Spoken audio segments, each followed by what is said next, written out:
வணக்கம். நீங்க பயப்படுறதுனால உங்க இதயம் வேகமா துடிக்குதா? இல்ல உங்க இதயம் வேகமா துடிக்கிறதுனால நீங்க பயப்படுறீங்களா? என்னடா இதுன்னு யோசிக்கிறீங்களா? பார்க்கறதுக்கு இது ஒரு சிம்பிளான கேள்வி மாரி தெரியலாம். ஆனா, இதோட பதில் சைக்காலஜில ஒரு 100 வருஷமா ஒரு பெரிய மர்மமா இருந்திருக்கு. இன்னைக்கு நம்ம எமோஷன்ஸ் பின்னாடி இருக்கிற அறிவியலுக்குள்ள ஒரு ஆழமான பயணம் போய் இந்த மர்மத்தை அவிழ்க்க போறோம்.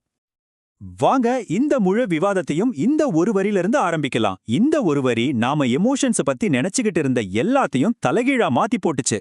நாம் நடுங்குவதால் பயப்படுகிறோம். உளவியலாளர் வில்லியம் ஜேம்ஸ் இத சொன்னப்போ அது ஒரு புரட்சி மாதிரி இருந்துச்சு. ஒரு நிமிஷம் யோசிச்சு பாருங்க, நாம எப்பவுமே பயப்படுறதுனால தான் நடுங்குறோம்னு தானே நினைச்சோம். ஆனா ஜேம்ஸ் என்ன சொல்றாருன்னா, நாம தப்பா புரிஞ்சுகிட்டு இருக்கோம்னு சொல்றாரு. இதுதாங்க நம்மளோட இந்த துப்பறியும் கதையோட மைய புதிரே. வாங்க நாம கொஞ்சம் டைம் டிராவல் பண்ணி பின்னாடி போய் ஒவ்வொரு தியரியையும் ஒரு க்ளூ மாதிரி ஆராய்ந்து நம்ம எமோஷன்ஸோட உண்மையான மூலம் எதுன்னு கண்டுபிடிக்கலாம். நம்மளோட முதல் க்ளூ அது வில்லியம் ஜேம்ஸோட தியரி தான். இதுதான் எமோஷன் பத்தின முதல் பெரிய சயின்டிபிக் தியரி. கான்செப்ட் ரொம்ப சிம்பிள். உங்க உடம்பு தான் முதல்ல ரியாக்ட் பண்ணும். அந்த ரியாக்ஷனை உங்க மூளை புரிஞ்சுக்கும் போது வர்றது தான் எமோஷன். அதாவது உடம்புல ஒரு மாற்றம் நடக்காம எமோஷனே இல்ல. இந்த தியரி ஒரு செயின் ரியாக்ஷன் மாதிரி வேலை செய்யுது. முதல்ல ஒரு தூண்டுதல், நீங்க ஒரு பாம்பை பாக்குறீங்க. ரெண்டாவது உங்க உடம்புல ஒரு ரியாக்ஷன், உங்க இதயம் படபடன்னு வேகமா அடிக்குது. மூணாவதா உங்க மூளை இந்த உடல் மாற்றத்தை கவனிச்சு, ஓ இதுக்கு பேர் தான் பயம்னு ஒரு லேபிள் கொடுக்குது. இந்த வரிசை, இந்த ஆர்டர் தான் ரொம்ப முக்கியம். உடம்பு ஃபர்ஸ்ட், எமோஷன் செகண்ட். இந்த தியரி ரொம்ப முக்கியம். ஏன்னா முதல் முறையா நம்ம உடம்பையும் இந்த எமோஷன் விவாதத்துக்குள்ள கொண்டு வந்தாங்க. ஆனா விஞ்ஞானிகள் சில முக்கியமான கேள்விகளை கேட்டாங்க. இப்போ உங்க ஹார்ட் வேகமா துடிக்குதுன்னா அது பயத்தினாலயா இல்ல சந்தோஷத்தினாலயா? எப்படி சொல்றது? ரெண்டு எமோஷனுக்குமே உடம்புல ஒரே மாதிரி தானே இருக்கும். இந்த கேள்விதான் அடுத்த ஐடியாவுக்கு வழி பண்ணுச்சு. ஜேம்ஸ் லாங்கே தியரியில இருந்த அந்த ஓட்டைய நிரப்ப கேனன், பார்ட்னு 2 பேர் ஒரு புது ஐடியாவோட வந்தாங்க. அவங்க சொன்னாங்க, இல்ல இது ஒண்ணுக்கு அப்புறம் ஒண்ணு நடக்கிறது இல்ல. உடம்புல நடக்கிற ரியாக்ஷனும் சரி, நம்ம மனசுல வர்ற எமோஷனும் சரி, ரெண்டுமே ஒரே நேரத்துல தனித்தனியா நடக்குது. அப்போ இந்த தியரி படி நீங்க பாம்ப பார்த்த உடனே உங்க மூளை ஒரே நேரத்துல 2 சிக்னல் அனுப்புது. ஒரு சிக்னல் உங்க இதயத்துக்கு போய் வேகமா துடின்னு சொல்லுது. அதே நேரத்துல இன்னொரு சிக்னல் உங்க மனசுக்கு போய் பயப்படுன்னு சொல்லுது. ரெண்டுமே ஒரே ஸ்டார்டிங் பாயிண்ட்ல இருந்து ஒரே டைம்ல கிளம்புது. இத சிம்பிளா புரிஞ்சுக்க உங்க மூளைய ஒரு டெலிஃபோன் எக்ஸ்சேஞ்ச் மாதிரி நினைச்சுக்கோங்க. தலாமஸ்னு ஒரு பகுதி தான் அந்த எக்ஸ்சேஞ்ச் ஆபரேட்டர். பாம்பு பத்தின தகவல் உள்ள வந்ததும் நம்ம ஆபரேட்டர் ஒரே நேரத்துல 2 கால் போடுறாரு. ஒரு கால் உங்க உடம்புக்கு ஆக்டிவேட் ஆகுன்னு சொல்ல, இன்னொரு கால் உங்க மூளையோட உணர்வு மையத்துக்கு பயத்தை ஃபீல் பண்ணுன்னு சொல்ல. சரி, இது வரைக்கும் நம்ம உடம்பு, மூளை பத்தி பேசிட்டோம். ஆனா இது மட்டும் போதுமா? நம்மளோட எண்ணங்கள், நம்ம ஒரு விஷயத்தை எப்படி பார்க்கறோம், அதோட பங்கு என்ன? இப்போ நாம சைக்காலஜில ஒரு பெரிய திருப்புமுனையான காக்னிட்டிவ் ரெவல்யூஷன்ங்கிற கட்டத்துக்கு வரோம். அதாவது நம்ம சிந்தனை எவ்வளவு முக்கியம்னு முறையா பேச ஆரம்பிச்சாங்க. இந்த தியரி ரொம்ப சுவாரஸ்யமானது. இதுக்கு முன்னாடி பார்த்த 2 தியரியோட நல்ல விஷயங்களையும் ஒன்னா சேர்க்குது. ஆமா, உங்க உடம்புல ஒரு ரியாக்ஷன் நடக்கணும். ஆனா அந்த ரியாக்ஷனுக்கு உங்க மனசு ஒரு பேர், ஒரு லேபிள் கொடுக்கற வரைக்கும் அதுக்கு எந்த அர்த்தமும் இல்ல.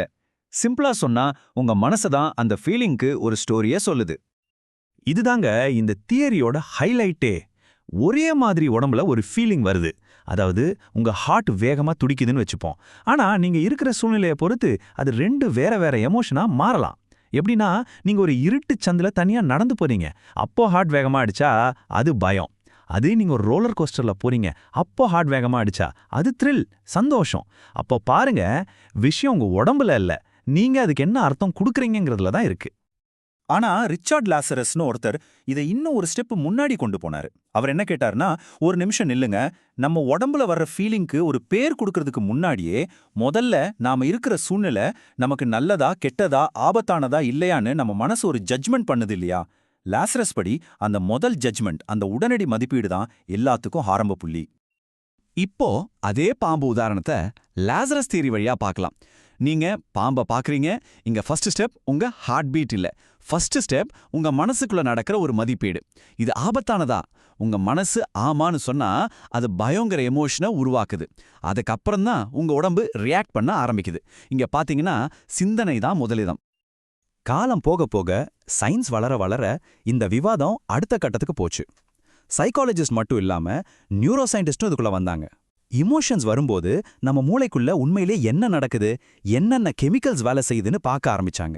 இது வெறும் தியரி இல்ல, மூளையோட ஹார்ட்வேர் பத்தின விஷயம். இந்த தியரி நாம என்ன எமோஷனை ஃபீல் பண்றோங்கிறத விட அந்த எமோஷன் எவ்வளவு தீவிரமா இருக்குங்கிறத பத்தி தான் பேசுது. அதாவது உங்க மூளைக்குள்ள எந்த அளவுக்கு ஆக்டிவிட்டி, அதாவது ஒரு எலக்ட்ரிக்கல் கரண்ட் மாதிரி நடக்குதுங்கிறத பொறுத்தது. மூளையோட ஆக்டிவிட்டி கம்மியா இருந்தா நீங்க போர் அடிக்குதுன்னு இல்ல அமைதியா ஃபீல் பண்ணுவீங்க. அதுவே ஆக்டிவிட்டி ரொம்ப ஜாஸ்தியா இருந்தா அது பயமா இருக்கலாம், கோபமா இருக்கலாம், இல்ல உச்சக்கட்ட சந்தோஷமா கூட இருக்கலாம். இது ஒரு ஸ்பெக்ட்ரம் மாதிரி. ஓகே, இப்போ நாம கிட்டத்தட்ட ஒரு 5 முக்கியமான தியரிய பார்த்துட்டோம். ஒவ்வொன்னும் இந்த புதிரோட ஒரு சின்ன துண்டை நமக்கு கொடுத்துருக்கு. இப்போ இது எல்லாத்தையும் ஒன்னா சேர்த்து ஒரு முழு படமா பார்க்கலாம் வாங்க.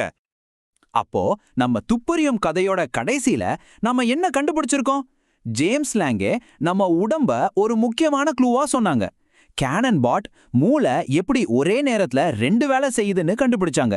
ஷாக்டர் சிங்கரும் லாசரஸும் நம்ம எண்ணங்களோட பவரை புரிய வச்சாங்க.